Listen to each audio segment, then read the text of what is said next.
Deməli, ilk olaraq yeni mövzunun izahını başlayım.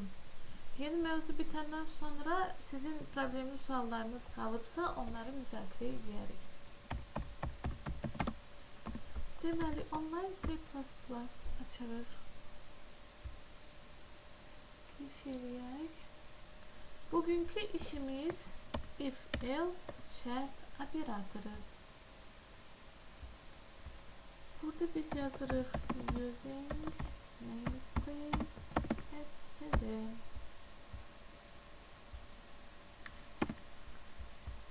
Birinci uşaqlar, xatırlayaq algoritmlərin neçə növü var idi? Siz proqramı açmışsınız. Nə? Proqramı açdınız müəllim? Açmışam, sadəcə şifahi sual verirəm hələ ki, tələsmə. Yaxşı, Görsən bilirdim. ürəyiniz rahatlasın, paylaşım ekranı, özünüzü görün. Deməli, algoritmin neçə növ var? Əlimizi qaldırırıq. Əl qalxma funksiyası var bu. 3 müəllim. 3. Bilal, sən yox. Sonra kim vardı burada? Kənan. Algoritmlər hansılardır? 3 növü var imiş.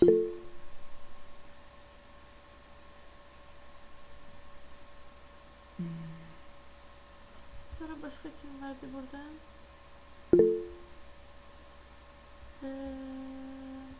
İlham. Bəli müəllim. Algoritmin növlərini say. Algoritmin növləri Tamam.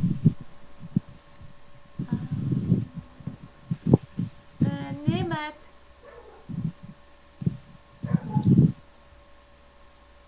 Algoritmin növləri.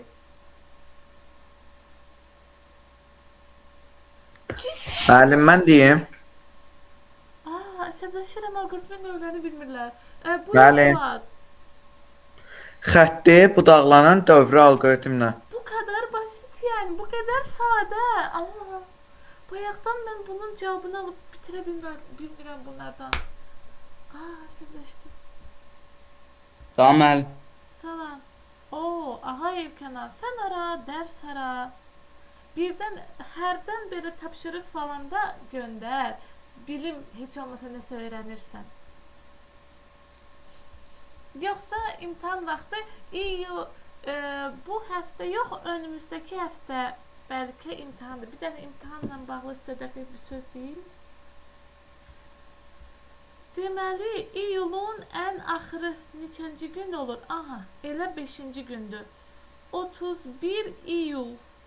31 iyul çox gecdir. 30 iyul olsun.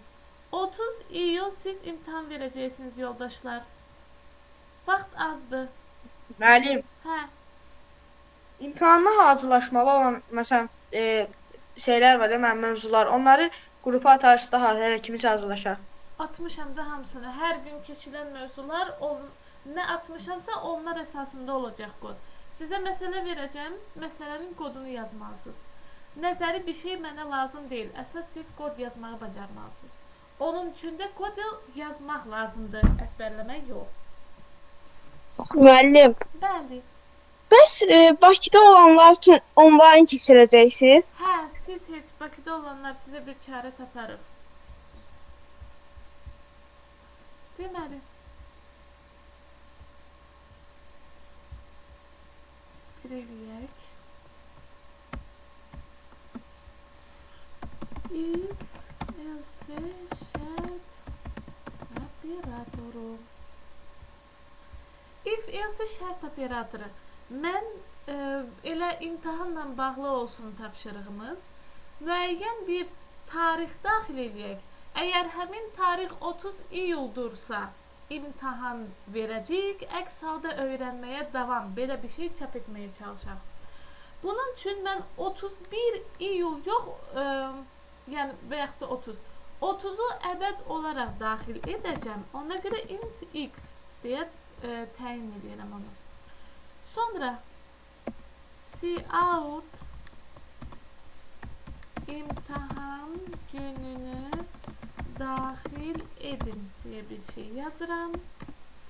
Sin X. Biz daxil etdik imtahan gününü. Birinci, mən nə istifadə edirəm? Onun tipini təyin etdim. Sonra klaviaturadan onu daxil etdim. İndi bu ədədə əsasən mən şərt qoyuram. If burada artıq uşaqlar Pythonu bilən, məktəbdə keçmiş olan uşaqlar.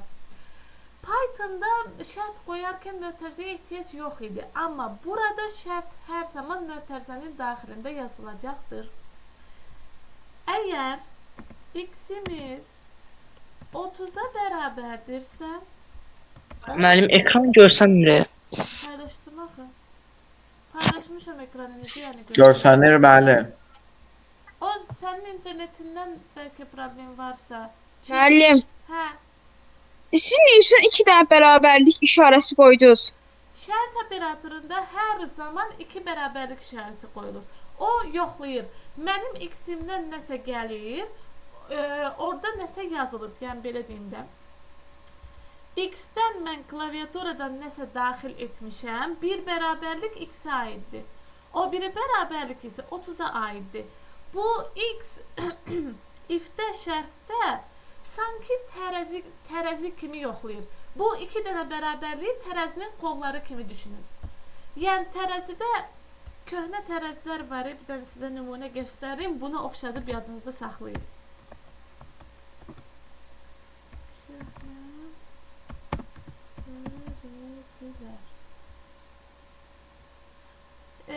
Köhnə tərəzilər haqqında riyaziyyatdan falan bilirsiniz də uşaqlar.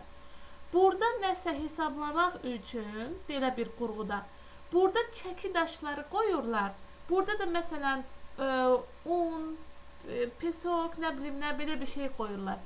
Əgər buradakı çəki buna bərabər olarsa, biz buradakı element nədirsə onu sata bilirik. Burada da oxşar qaydadır. Əgər x-imdəki qiymət 30-a bərabərdirsə, yəni bu hissəni, bərabərliyi 2 qol kimi nəzərdə tutsaq, soldakı qolum sağdakı qoluma bərabərdirsə, tərəzdəki kimi, o zaman if-dən true cavabı alırıq, deməli şərtimiz düz olur və biz nəsə iş görə bilirik. Pythonda kod yazarkən biz if, şərt və qoşa nöqtə qoyurduq. Burada isə həmin o qoşa nöqtə işini bəzəkli mötərizələr edəcəkdir. Biz int main-də kod yazarkən necə bəzəkli mötərizə içərisində yazırıqsa, if-ə aid sahəni də bu bəzəkli mötərizələr ilə təyin edəcəyik. Müəllim, if Müəllim. nədir? Yəni hansı məqsədlə qoyulur? If şərt operatorudur. Budaqlanan algoritmimizdə buna uyğun bir nümunə gətirim. Elə Müəllim bir söz deyim. eşidirəm. 2 bərabər nə demək dediniz müəllim? 2 dənə bərabər şərt operatorunda olur. Verilmiş şərti yoxlamaq üçün istifadə edilir. O 2 dənə bərabərlik niyə var, nə məqsədlə var, oxşadıb yadınızda saxlamaq üçün köhnə tərəzilərə oxşada bilərsiniz o if-dəki şərti. O tərəzinin işləməsi üçün, yəni bu bizim işimizə yarasın deyə, sol qolu sağ qoluna bərabər olmalıdır. Yəni hər ikisi eyni yerdə olmalıdır da. Bu qolları bərabərlik işarəsinə bənzədə bilərsiniz. Deməli, burada mən budaqlanan algoritm nümunəsi verim sizə. Deməli, imtahanla bağlı elə 30 iyul imtahanı ilə bağlı algoritm qururuq. Algoritmimiz hardansa başlayır. Başlanğıc. İşimizə başlayırıq. Daxil edirik biz ayın tarixini. İndi şərt qoyuruq. Ayın tarixi elə bir ki, x, y kimi daxil eləyək, olsun x, ayın tarixi x olsun. Əgər x-imiz 30-dursa, buradan hə və yox qolları ayrılır. Əgər 30-dursa, liseyə imtahana gəlirik. Liseye imtahana gəl. Əks halda öyrənməyə davam. Öyrənməyə davam. Daha sonra imtahana gəlirsiniz. İmtahanın nəticəsi həmin anda bəlli olmayacaq. Ona görə yəni imtahan prosesinə gəldin, imtahanda iştirak etdin və bitir algoritminiz. Bu belə. Qarşımızda şərt olanda işimizə yarayacaq algoritm budaqlanan algoritmdir. Həmin o budaqlanan algoritmə əsasən kod yazırıq. Həmin kodu da biz şərt operatoru ilə yazacağıq. Əgər x 30-dursa, yəni ayın tarixi 30 olubsa, çap eləyəcəm imtahanla bağlı məlumatları. Əks halda else, əks halda isə öyrənməyə davam et demişdik. Əgər şərtimiz düzdürsə, liseye gəlib imtahanını ver. Düz deyilsə olan versiya artıq əks halda versiyası olur. Əks halda öyrənməyə davam et hissəsinə gedəcəyik. Deməli, x-imiz 30-dursa, cout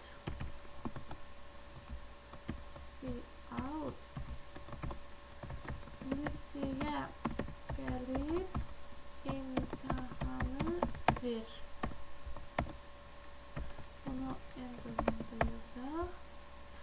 Əks halda isə bu bəzəkli mötərizələr ancaq ifə aid olan işləri görür. Else hissəsi üçün bu bəzəkli mötərizənin çölünə çıxmaq lazımdır. Else, indi buna aid hissə, iş sahəsi gəlir. Else'nin də bəzəkli mötərizələri açılır və yazırıq cout. Əgər imtahan günü deyilsə, öyrənməyə davam et dedik. Və endo. Baxaq görək nə baş verir. Burada nəsə, nə eləmişəmsə baxın. Nöqtəli virgül. Burada qoşa nöqtə qoymuşam. Okay.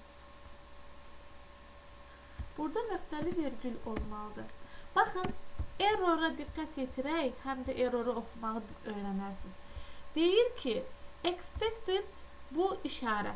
Yəni bu itirilib, bu işarə yoxdur deyir. Onun yerinə qoşa nöqtə var deyir və sətrin nömrəsini verir bizə. Biz necə yazmışıqsa o formada verir. Onun yerinə nöqtəli virgül olmalıydı deyə işarə də göstərib bizə. İndi gedirik. Səhvimizi düzəldirik və yenidən kodu icra edirik.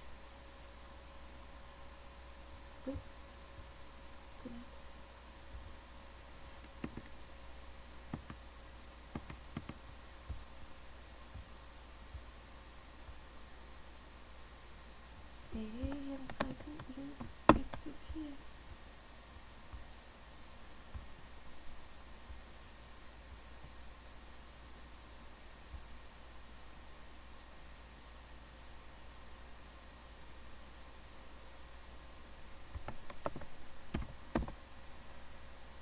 Baxırıq nəticəmizə. İmtahan gününü daxil edin deyir. 29 daxil edirik. 29 daxil eləyəndə bizə öyrənməyə davam et deyir. Çünki bizim imtahanımızın tarixi 30 iyuldur. Baxın 30 daxil eləyəndə nə baş verir? Daxil edə bilmirik, sayt trip atır. 30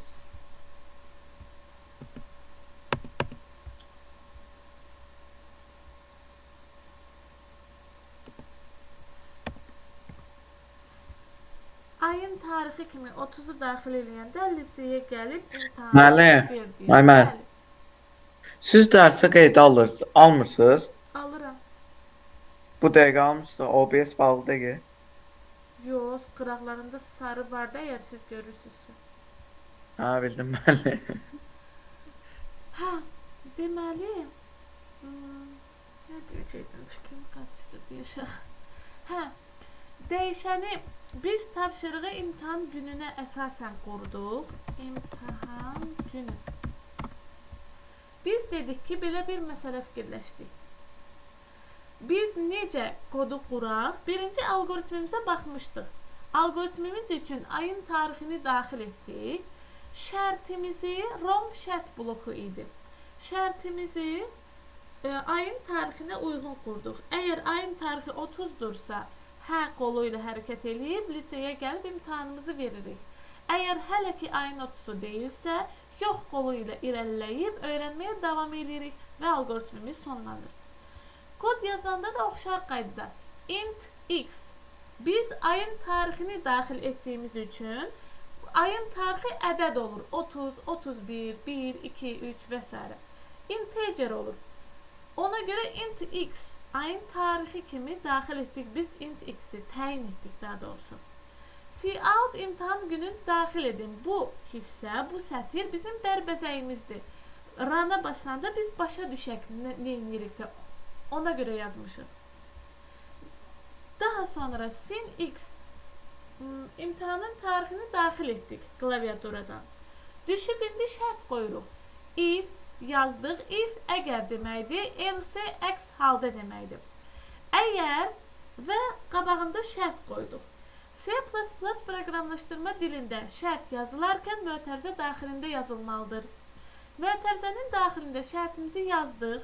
Əgər bu şərt düzdürsə, onun asıllı sahəsində belə deyək, if-in iş sahəsi. If-in iş sahəsi də onun açılıb bağlanan bəzəkli mötərizələrinin daxilindəki sahəsi olaraq təyin edəcəyik. Həmin o bəzəkli mötərizələr içərisində cout liseyə gəlib imtahanını ver yazırıq.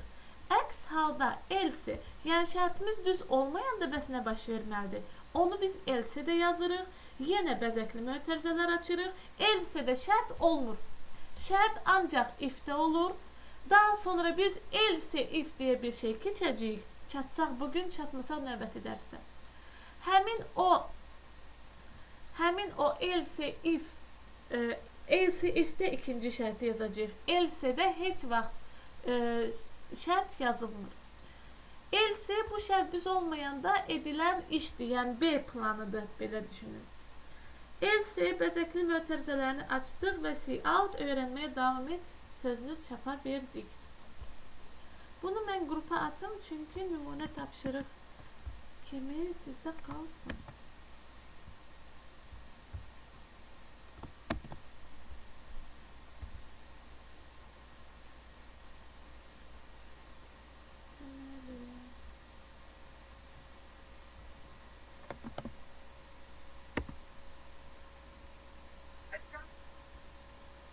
İndi biz belə bir şey eləyə bilərik.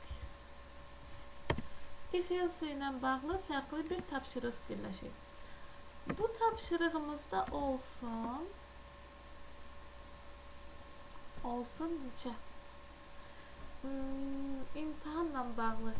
İmtahanda 5 sual olacaq. Məsələn, nümunə kimi deyirəm, sonra dəyişə bilər. Hələ ki, elə belə deyirəm. Əgər 3 suala cavab verə bilsəniz, imtahanı keçirsiniz.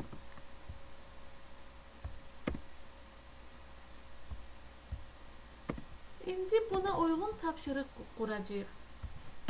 Sual sayı gəlir klaviaturadan. Sonra yoxlayırıq. Əgər cavabladığım sual sayı burada iki şey gəlməlidir. Ümumi imtahandakı sual sayı gəlir birinci. Daha sonra mənim cavabladığım sual sayı gəlməlidir. Sonra mən yoxlamalıyam. Mənim cavabladığım sual sayı 3-ə bərabərdirmi? Və yaxud da 3-dən böyükdürmü? Əgər 3-ə bərabər və yaxud da ondan böyükdürsə, imtahanı keçirəm, əks halda imtahanı keçmirəm. Mən bunu yazırıq. Yox, birinci mən yazım, sonra sizə sərbəst tapşırıq verəcəm. Deməli, int, belə deyək, imtahan sualı, belə bir dəyişən. İmtahan sual sayı. Daha sonra int mənim mən cavab yazım, yəni mənim verdiyim cavablar. İmtahandakı sual sayı. İmtahandakı sual sayına ihtiyacımız var mı? Var əslində. İmtahandakı sual sayı mənim cavablarım. Deməli, indi şərt qoyuruq. Əgər mötərizəni açdıq. Şərt qoymuruq hələ ki. Sorry. Cout imtahandakı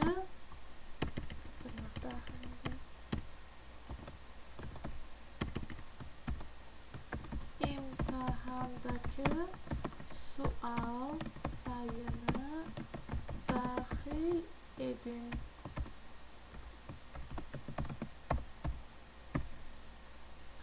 Sin imtahandaki sual sayı. Daha sonra cout mənim cavablarımın sayını daxil edin.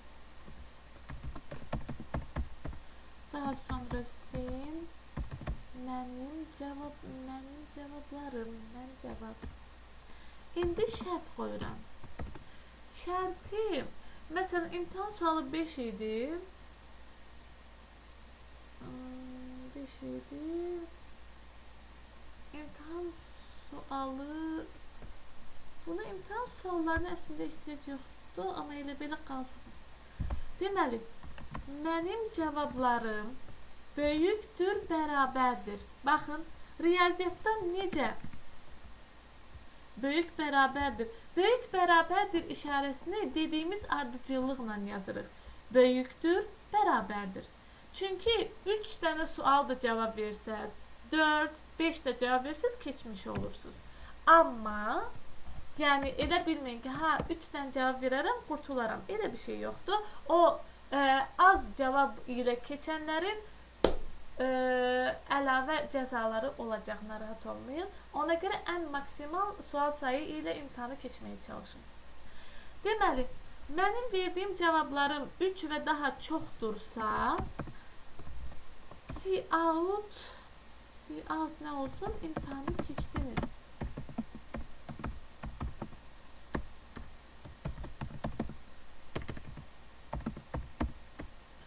Daha sonra bu if üçün açdığımız bəzəkli mötərizələrin çölünə çıxırıq, yəni buralara.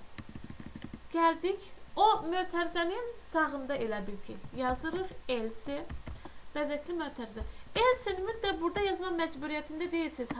Enteri vurub altda da yaza bilərsiniz. Sadəcə belə yazanda daha səliqəli görünür deyə belə yazıram. Else, bəzəkli mötərizə cout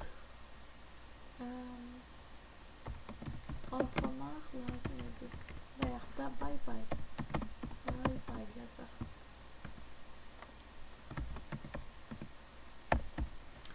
Baxaq indi nə baş verir. İmtahandakı sual sayı 5. Canımız sayfımız. İmtahandakı sual sayı 5. Mənim cavablarımın sayı 2. Bizə bay deyil. Müəllim, Bəli. burada biz yazdıq ki, mən imtahanda 5 sual və əgər 3-ünü düz yazsaq keçirik. Məsələn, biz burada imtahandakı sual sayını daxil eləməsək, bir dəfəlik şərtimizin içində, yəni kodumuzun içində daxil etsək daha məntiqli olmaz. Çünki məsələn, mən imtahandakı sual sayı 10 olsa, 3-ünü düz yazmış olsa, keçməyimiz düzgün olmaz da. Hələ ki, tapşırıqları özümdən uydurmuşam deyə imtahan sual sayını harda istifadə etməyi uydura bilmədim. O səbəbdən bu elə belə qaldı. Məsələn, biz belə eləyə bilərik də, imtahan suallarının, nə bilim, 70%-ni cavablasanız, onu, belə deyək də, belə bir şey fikirləşə bilərik. Tutaq ki, Məsələn, mən yarısından çoxun, yəni 2də 1-indən çoxun. o da ola bilər. Belə eləyək onda. İmtahandakı sual sayının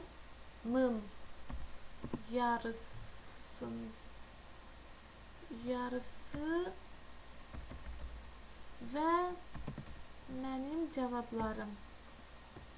Əgər mənim cavablarım imtahandakı sual sayının yarısından çoxdursa, yəni imtahanda 10 dənə sual var idi, 5-dən çoxunu cavab vermişəmsə, yəni 6-nı cavablamışamsa, deməli imtahandan keçirəm. Bir dənə baxaq.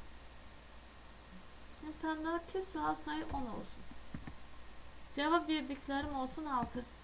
Hə, imtahanı keçdik. Qəşəng fikirdir, Məhəmməd, təşəkkür edirəm. Çox sağ olun. Deməli, imtahan sual sayını da istifadə etmiş olduq. Kodumuz daha da qəşəng və professional oldu. Deməli, biz burada nə etdik? İmtahanda sual sayı integer ilə təyin etdik. Mənim verdiyim cavablar integer ilə təyin etdik. 9-cu sətirdə imtahandakı sual sayını daxil etmək üçün bərbəzək yazdıq. 10-cu sətirdə imtahandakı sual sayını daxil etdik.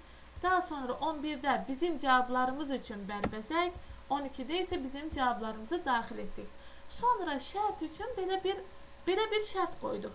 Əgər mənim verdiyim cavablarım imtahan suallarının yarısından çoxdursa, mən imtahanı keçirəm, əks halda mənə bay-bay.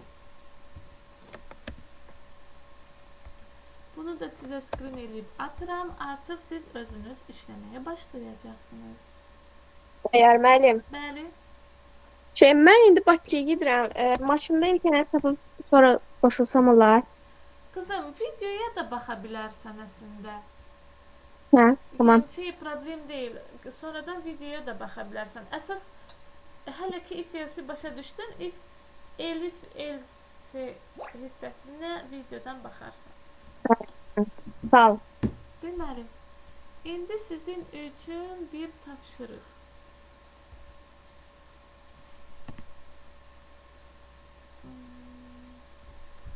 Məsələn, elə Banunun situasiyasından tapşırıq uyduraq. Dərs zamanı yola çıxanda dərsdən geri qalmamaq üçün internet lazımdır.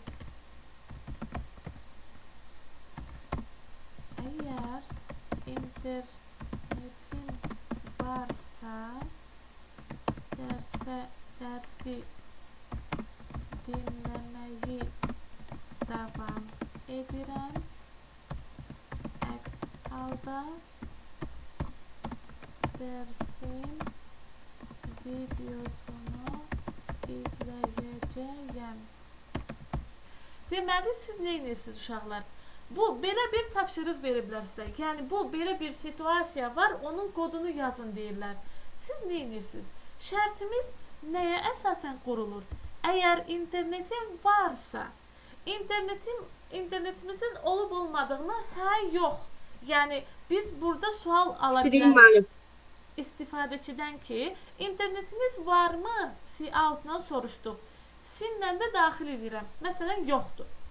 Şərtdə qoyuram ki, əgər internet bərabərdir var olarsa, dərsə davam edirəm. Əks halda dərsin videosunu izləyəcəm. Burada internetin olub-olmamasını var və yox, var, yox sözləri ilə qoyursunuz. Var, yox sözləri ilə. İndi bunun kodunu yazmalısınız. Buyurunuz. Klaviaturadan daxil olunur internetinizin olub-olmaması. Sonra kod sizə sual verməlidir. İnternetiniz varmı? Siz daxil etməlisiniz. Hə, yox və yaxud da var, yox. Belə bir şey. Lap hə, yox olsun. Hə, yox. Hə desə, olur bizim dərsə davamiyyətimiz yoxdursa əgər dərsi dayandırırıq.